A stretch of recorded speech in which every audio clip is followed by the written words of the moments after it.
கரெக்டாக நீங்கள் இருங்க சார். லேவியாரம் 14ஆம் அதிகாரத்தில் ஒரு தோல் வியாதியா இருந்த ஒரு மனுஷன் பாளையத்துக்கு அவன் வெளியே இருக்கிறான். அதை வீட்டில் போய் வாசிங்க, 14 முழுவதும் வீட்டில் போய் வாசிங்க. அவன் பாளையத்திற்கு உள்ளே இருக்க முடியாது, ஜனங்களோடு பழக முடியாது. அவன் வெளியே, பாளையத்துக்கு வெளியே என்ன செய்கிறான்? ஒரு குஷ்ட ரோகம் பிடித்த ஒரு மனிதன் இருக்கிறான் என்று வைத்தால், அவன் பாளையத்திற்கு உள்ளே தேவ ஜனங்களோடு வந்து ஆசரிப்பு கூடாரத்தில் ஆராதனை செய்ய வேண்டும் என்று சொன்னால், முதலாவது அவன் என்ன பண்ணணும்? சுத்தம் பண்ணப்பட வேண்டும். இப்போ இப்படி போன வாரத்துக்குள்ள ரிவைஸ் நான் 5 நிமிஷத்தில் முடிக்கிறேன், சரிங்களா? அந்த ரிவிஷன் மாத்திரம், சரிங்களா?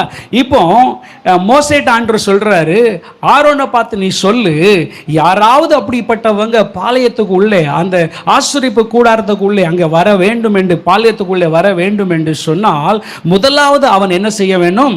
அந்த தோல் வியாதியிலிருந்து என்ன செய்யணும்? அவன் சுத்தப்படுத்தப்பட வேண்டும். இப்போ நான் தோல் வியாதின்னு சொன்னேன், அதுக்கு என்னெல்லாம் பேர் சொன்னேன்? குறைவான மனுஷன், பாவியான மனுஷன், வியாதி, அப்படி சொன்னானோ? சொன்ன சரி. அநீதியுள்ள, நீதியை இழந்த ஒரு மனுஷன். இப்படிப்பட்ட ஒரு மனுஷன் அந்த பாளையத்துக்கு புறம்பே இருக்கிறான். ஜனங்களோடு அவனால் என்ன செய்ய முடியாது? உறவாட முடியாது, பேச முடியாது, பழக முடியாது.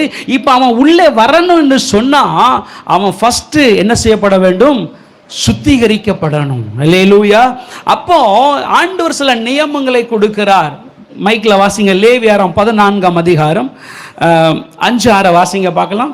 பின்பு ஆசாரியன் ஒன்றை ஒரு மண் பாண்டத்தில் உள்ள ஊற்று நீரின் மேல் கொள்ள சொல்லி, உயிருள்ள குருவிகளையும் கேதுரு கட்டையும் சிவப்பு நூலையும் ஈசோப்பையும் எடுத்து, இவைகளையும் உயிருள்ள குருவியையும் ஊற்று நீர் மேல் கொல்லப்பட்ட குருவியின் ரத்தத்திலே தோய்த்து. நல்ல கவனிங்க, நான் ஃபாஸ்டா போறேன், சரியா? ஒரு மண் பாண்டத்தை எடுக்க வேண்டும், ஊற்றிலுடைய நீர் என்ன செய்யணும்? ஊற்றணும். அதுக்கப்புறம் என்னெல்லாம் கொண்டு வரணும்?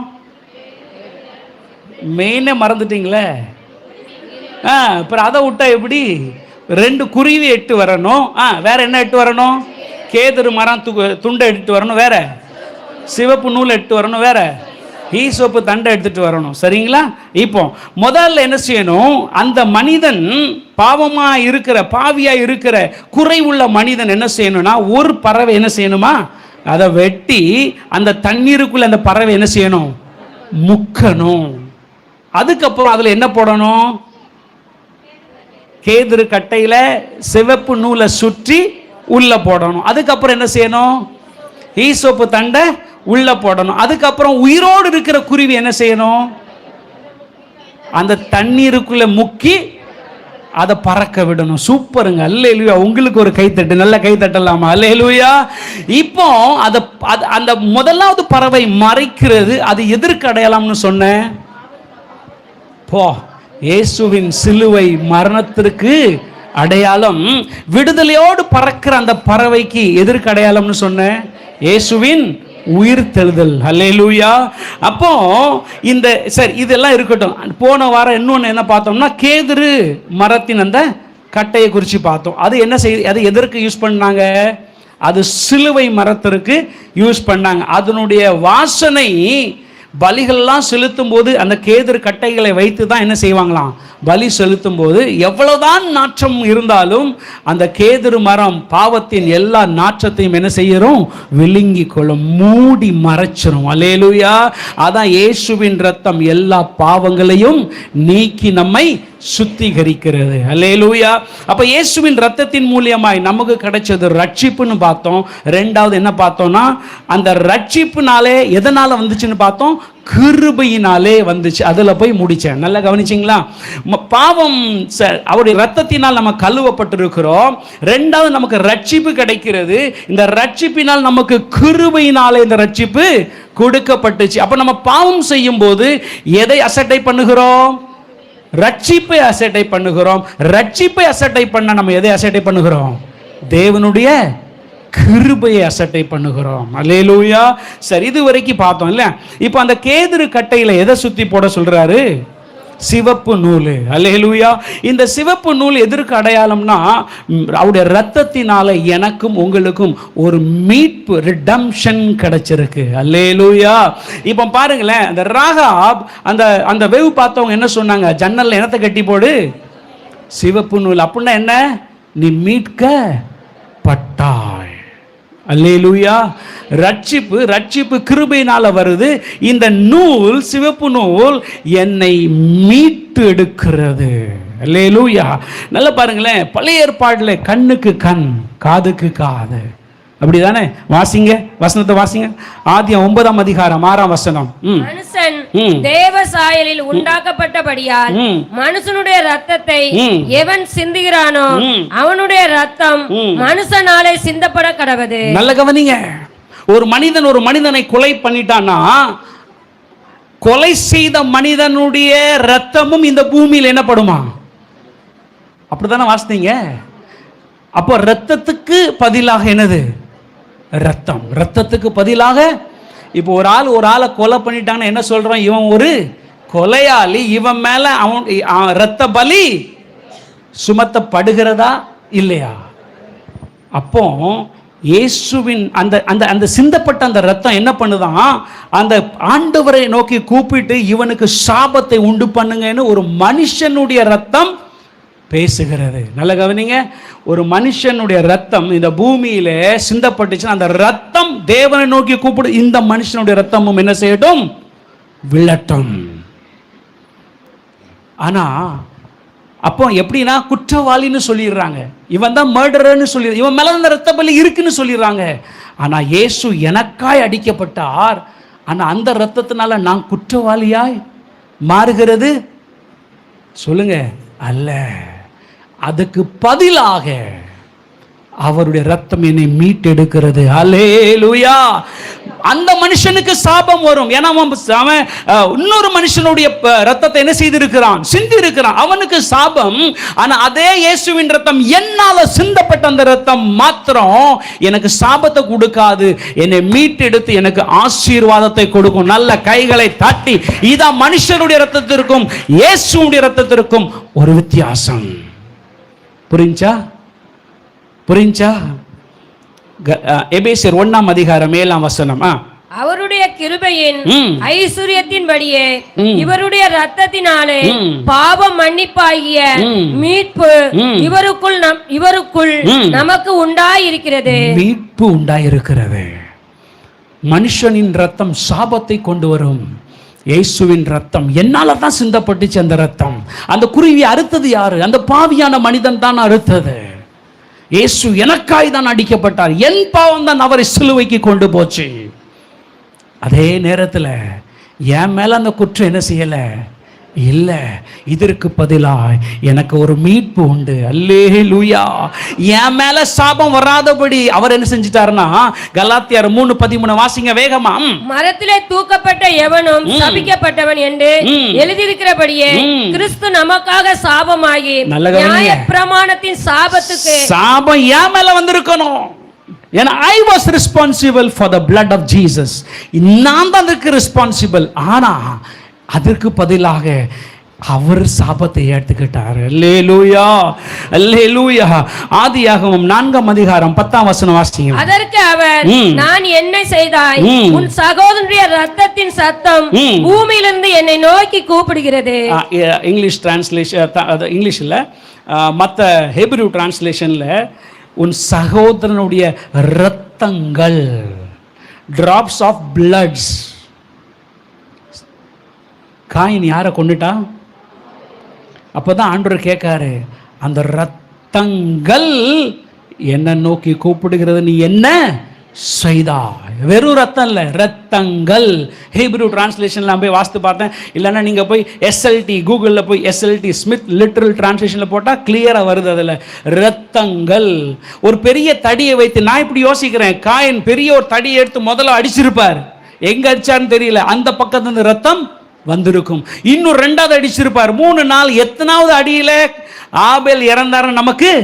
ஆனா அடிப்பட்ட ஒவ்வொரு இடத்துல இருந்தும் ரத்தத்தின் துளிகள் வில்ல எல்லா ரத்தத்தின் துளிகளும் யாரை நோக்கி கூப்பிடுச்சான்?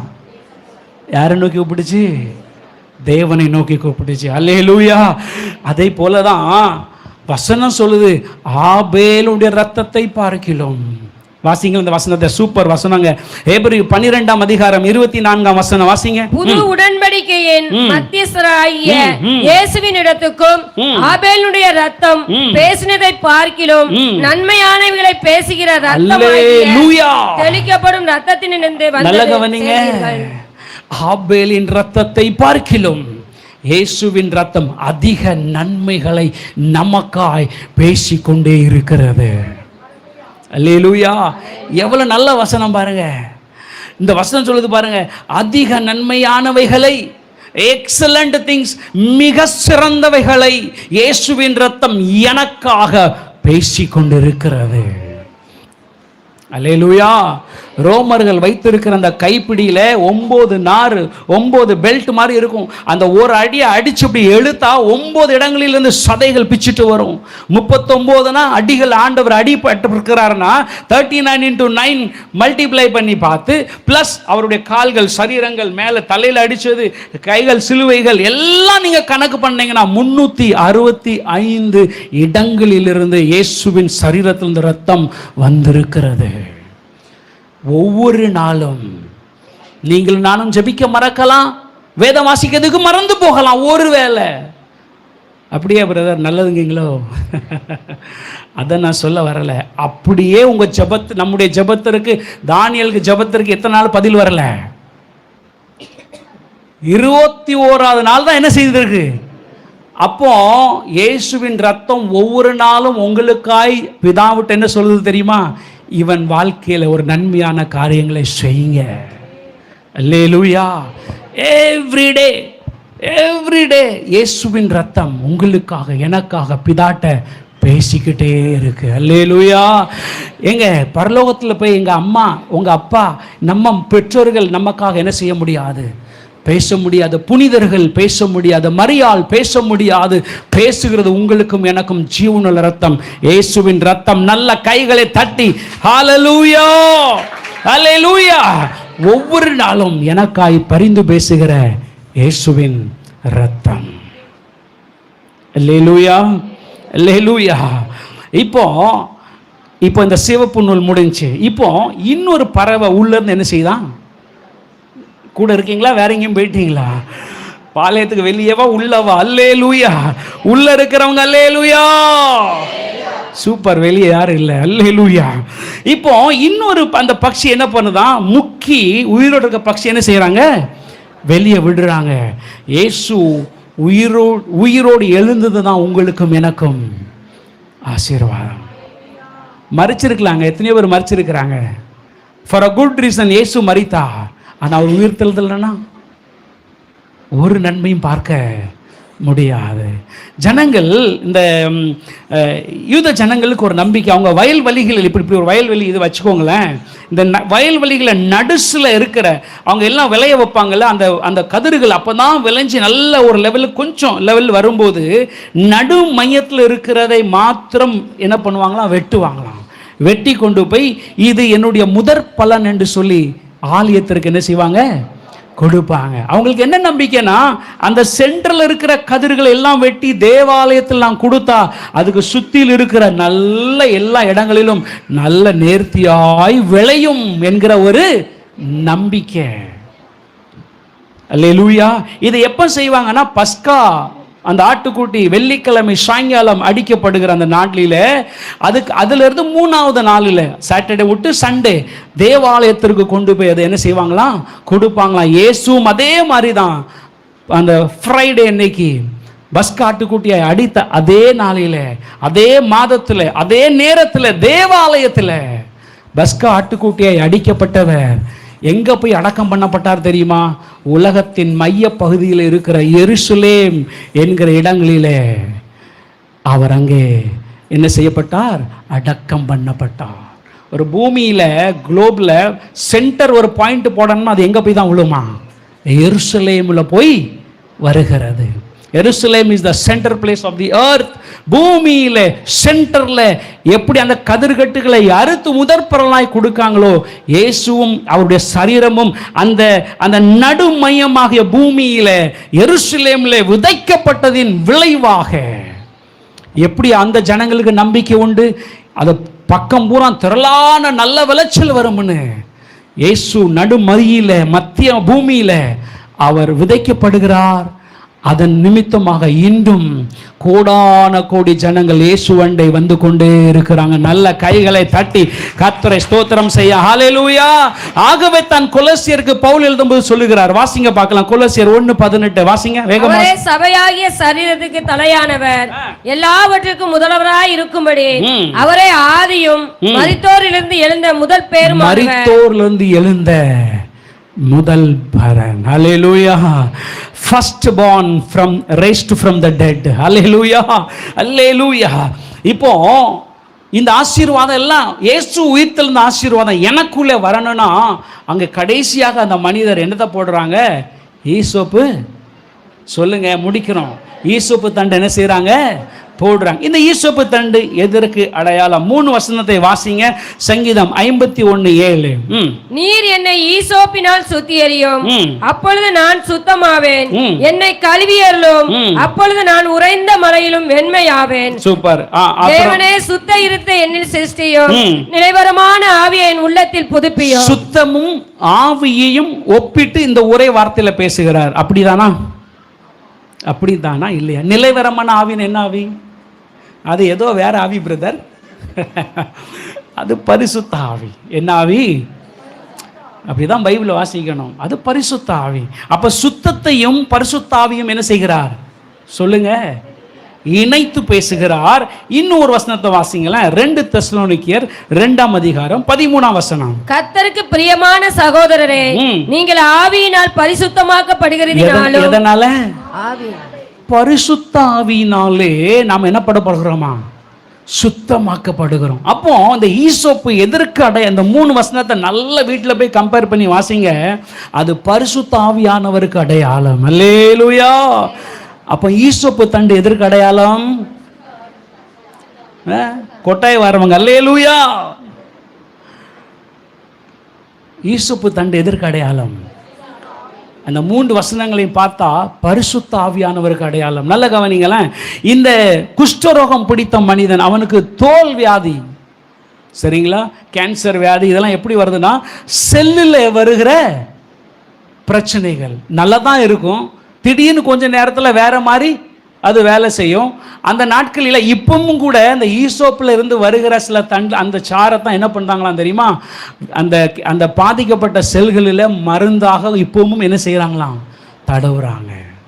சரி, இது எப்படி என்ன எப்படி பார்க்க என்ன எதுனா, இதே லேவியாராமுக்கு இது வாங்கலாம். லேவியாரத்தில் 14ஆம் அதிகாரத்தில் 7 வாசிங்க. குஷ்டம் நீங்க சுத்திகரிக்கப்படுகிறவன் மேல் 7 தரம் தெளித்து அவனை சுத்தம் பண்ணி உயிருள்ள குருவியை வெளியிலே விட்டு விடுவ கடவன். இங்கே 14 வாசிக்கிறோம். அப்படி 14. இந்த குற்ற நிவாரண பலியின் ரத்தத்தில் ஆசாரியன் கொஞ்சம் எடுத்து சுத்தரிக்கப்படுகிறவன் வலது காதின் மடலிலும் அவன் வலது கையின் பெருவிரலிலும் வலது காலின் பெருவிரலிலும் பூசக்கடவன்.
அவர் பண்ணினார் பாவம், ஆண்டவர் விரட்டினார், காட்டில் போய் அழுகிறார், மீண்டும் ராஜபாரியத்துக்கு வருகிறார், ஈசோப்பினால் கழுவும்னு சொல்றாரு, மீண்டும் ராஜபாரியத்துக்கு வருகிறார்.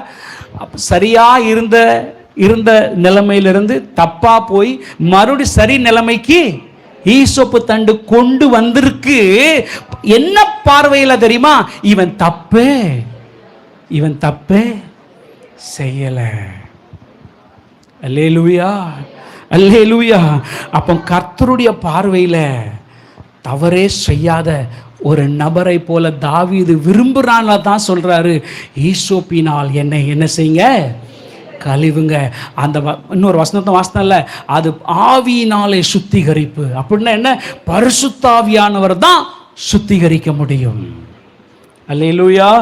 பாருங்க, 2 கொரிந்தியர் 5:21 வாசிங்களேன். நாம் அவருக்குள் தேவனுடைய நீதி ஆகும்படிக்கு பாவம் அறியாத அவரை நமக்காக பாவமாக்கினார். அதாவது தேவனுடைய பார்வையில, நல்ல கவனிங்க, தேவனுடைய பார்வையில நான் சிலுவைக்கு பின்னே நிற்கும் போது நான் அவருடைய கண்களிலே நீதிமானாய் பார்க்கப்படுகிறேன். இந்த வசனம் என்ன சொல்லுது?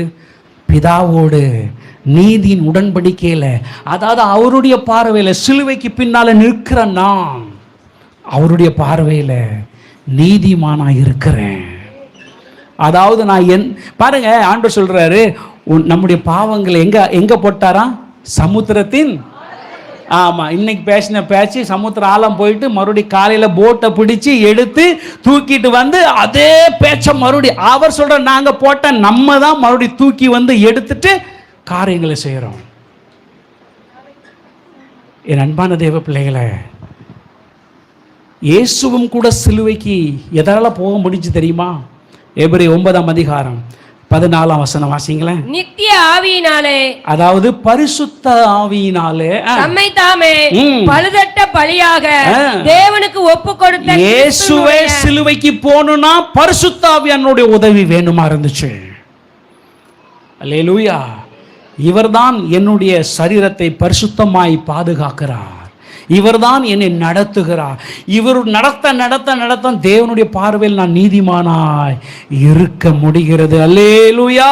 இயேசுவின் உயிர் தெழுந்த எல்லா ஆசீர்வாதமும் பரிசுத்த, அவர் அப்படி போயிருந்தார், நான் உயிர் தெழுந்துட்டு போயிட்டாருயா, எனக்கு ஒன்றும் கிடைக்காது. ஏன் கிடைக்காதுன்னா, அவர் பரிசுத்த ஆவியானவரை எனக்குள்ளே தந்ததுனாலே அந்த ஆசீர்வாதத்தை என்னால என்ன செய்ய முடியுது? சுதந்திரிக்க முடியுது. அப்போ அவருடைய உயிர்த்தெழுந்தின் முழு பலனை நாம் பெறணும்னா அந்த பரிசுத்தாவின் சத்தத்தை கேட்டு நாம் என்ன செய்யணும்? தினமும் கழுவி கொள்ள பழகணும். அல்லேலூயா. பாருங்க, அந்த மனுஷன் மேல ரத்தத்தை தெளிச்சாச்சு. வாசிங்களா ஒரு வசனத்தை, லேவியாரம் 14:17-18 ரெண்டையும் வாசிங்க.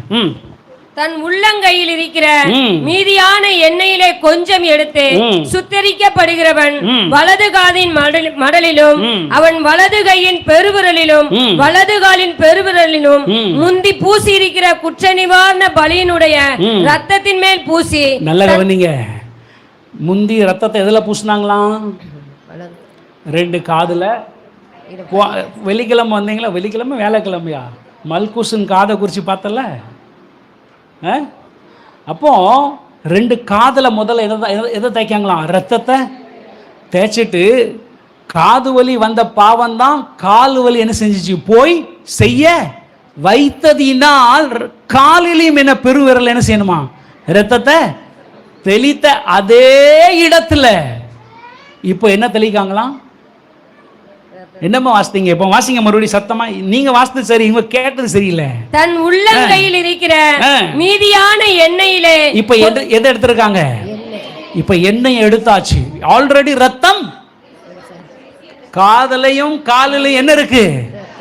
அந்த பறவை ஒரு குருவி உள்ள செத்து கிடந்துச்சுல, அந்த ரத்தத்தை எங்க பூசியாச்சு? காதலையும் காலிலையும் பூசப்பட்ட ரத்தம் ஆசீர்வாதத்தை கொண்டு வந்திருக்கும்னா இந்த வாசிங்க, இந்த வாசிங்க. எண்ணெயை கொஞ்சம் எடுத்து சுத்திரிக்கப்படுகிறவன் தன் வலது காதின் மடிலிலும் அவன் வலது கையின் பெருவிரலிலும் வலது காலின் பெருவிரலிலும் முந்தி பூசி இருக்கிற குற்ற நிவாரண பலியினுடைய ரத்தத்தின் மேல் பூசி. அப்போ வெறும் ரத்தம் என்ன செய்யாது? இயேசுவின் ரத்தம் ஒரு பக்கம் இருந்தாலும், எனக்கு அடிக்கப்பட்ட இயேசுவின் ரத்தம். ஆனால் அந்த ரத்தத்துக்கு மேலே அந்த நோயாளி பாவி சரியாகணும்னா அந்த ரத்தத்துக்கு மேலே என்ன தெளிக்கப்படணும்? என்னை பரிசுத்த ஆவியானவருக்கு அடையாளம். நல்ல கைகளை தட்டி கர்த்தரை ஸ்தோத்திரம் பண்ணுங்க. ஹல்லேலூயா. இப்போ தெரிஞ்சிச்சா? வெறும் ரத்தம் அல்ல, ரத்தத்திற்கு மேல எண்ணெய், பரிசுத்த ஆவியானவர். அல்லேலூயா, அல்லேலூயா. எவ்வளவு தெளிவா வசனம் இருக்கு பாத்தீங்களா? 20வது வசனம் வாசிங்களேன். சர்வாங்க தகன பலியையும் போஜன பலியையும் பலிபீடத்தின் மேல் வைத்து அவனுக்காக பாவ நிவர்த்தி செய்ய கடவன், அப்பொழுது அவன் சுத்தமாய் இருப்பான். சூப்பருங்க. இப்போ அந்த மனுஷன் எதுக்குள்ள வந்துட்டான்? பாளையத்துக்குள்ளே வந்தாச்சு. அல்லேலூயா, அல்லேலூயா. நீட்டா புரிஞ்சா? இப்போ எல்லாருக்கும் டவுட் என்ன தெரியுமா? பரிசுத்த ஆவியார் என் கூட இருக்காரா இல்லையா? ஒரே வசனம் உங்க டவுட் இன்னைக்கு இப்போ அடுத்த 5 நிமிஷத்துல கிளியர் ஆயிடும். எப்படிங்க? அடுத்த 2 நிமிஷத்துல. ஏன்னா அதுக்கப்புறம் 2 பேர் ஜெபிக்க வேண்டியது இருக்கு. அடுத்த ஒரே ஒரு வசனத்துல எல்லா டவுட். இதுக்கு மேல யார்கிட்டையும் வந்து என் ஆவியானவர் இருக்காரன்னு என்ன செய்யக்கூடாது? வாயை அடைக்கணும். இந்த ஒரு வசனம் அடைக்கும். வாசிங்க ரோமர் 5ஆம் அதிகாரம் 5ஆம் வசனம். மேலும் நமக்கு அருளப்பட்ட பரிசுத்த ஆவியினாலே தேவ அன்பு நம்முடைய இருதயங்களில் ஊற்றப்பட்டிருக்கிறபடியால். போதும். 5:5. பரிசுத்த ஆவியானவர் எனக்குள்ளே இருந்தா அவருடைய அன்பு எனக்குள்ளே இருக்கும். ஒரு மனுஷனை பார்த்தாலே தெரியும் இவனுக்குள்ள இயேசுவின் அன்பு இருக்கா இல்லையான. சரிங்களா? தேவ அன்பு இல்லாத எந்த மனுஷன்ட்டையும் பரிசுத்த ஆவியானவர் இல்லை என்று ரோமர் 5:5 சொல்லு. டவுட் கிளியர் ஆயிட்டா? டவுட் கிளியர் ஆயிட்டா? பரிசுத்த ஆவியானவர் இருந்தா எனக்குள்ள இயேசுவின் அன்பு இருக்குது மாத்திரம் வெளிப்படும். 4 பேர் பார்க்கலாம் நான் எப்படி நடந்துக்கிட்டதுன்னு. இந்த ஒரு வசனமே போதும். பாருங்க, அவர் மரிச்சிட்டு உயிரோடு இருந்து அப்படியே போயிட்டாருன்னா நமக்கு அந்த ஆசீர்வாதம் கிடைச்சிருக்கிறாது. போய் மீண்டும் பரிசுத்த ஆவியானவர் அனுப்புனாரு பாருங்க. எனக்குள்ள இயேசுவின் அன்பை அப்படியே விதைச்சி கொண்டு வந்துட்டு இயேசுவின் அன்பை பரிசுத்த ஆவியானவர். அவருடைய யுகம் இது. யாருடைய யுகம்? பரிசுத்த ஆவியானுடைய யுகம். அப்போ இயேசுவின் அன்பை பார்த்தீங்களா? மறிச்சிட்டு அப்படியே போயிட்டா ஓகே, இவனுக்கு சம்பாதிச்சிட்டேன், என்ன இவனுக்கு வேலை போயிடும் அப்படின்னு போயிட்டு பரிசுத்த ஆவியானவர் மீண்டும் கொடுத்தாரு பாருங்க. பெரிய கிஃப்ட் மனுக்குள்ளத்திற்கு. அல்லேலூயா. இயேசுவின் அந்த அன்பை எனக்குள்ள விதைச்சதே பரிசுத்த ஆவியானவர். அல்லேலூயா. ஆகவே தான் அந்த மனுஷன் ரத்தம் பூசப்பட்டாலும் என்ன பூசப்படலைன்னா அவன் சுத்திகரிக்கப்பட முடியாது. எல்லாருக்கும் தான் இயேசுவின் ரத்தம் இருக்க. வெளியே போங்க, அவனுக்கும் இயேசுவின் ரத்தம் தான். சொல்லுங்க, பிளட் ஆஃப் ஜீசஸ் வந்து எல்லாருக்கும் காமன். கிறிஸ்தவங்களுக்கு மட்டுமா இல்லை ஒரு குறிப்பிட்ட ஊர்க்காரங்களுக்கா? இல்லை, எல்லாருக்கும். ஆனால் பரிசுத்த ஆவியானவர் செலக்டட் பீப்புளுக்கு மாத்திரமே. புரிஞ்சா? அதுதான் அந்த சிலுவை அன்பை எனக்குள்ளே இழுத்து கொண்டு வருகிறது. அந்த அன்பால தான் அந்த மனிதன் இழுக்கப்பட்டான். பாவமான மனிதன் வெளியே இருந்தான், ஆண்டவர் உள்ளே இழுத்து கொண்டு வந்தான். அல்லேலூயா.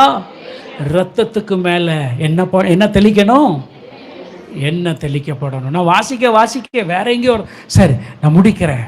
இப்போ ஒரு பாவி, ஷார்ட்டை சொல்லி முடிச்சிருங்க. ஒரு பாவியான மனுஷன் அவன் கர்த்தருக்குள்ளே வரணும்னா என்ன செய்யணும்? என்ன செய்யணுமா?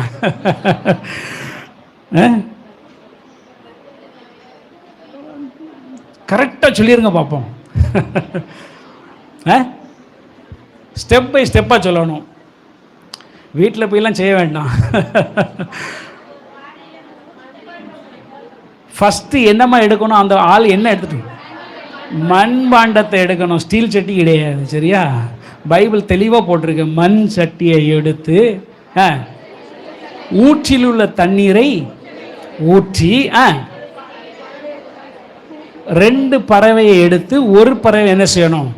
அதுக்கு உள்ளே கொன்று அதுக்கு உள்ளே என்ன செய்யணும்? அமுக்கணும். வேற கேதுரு மர கட்டை சிலுவைக்கு அடையாளம். சுத்தப்பட்டிருக்கிறது சிவப்பு நூல், அது இயேசுவின் இரத்தத்தினால் வந்த மீட்புக்கு அடையாளம். அது பரிசுத்த சொல்லுங்க ஆவியானவருக்கு அடையாளம்.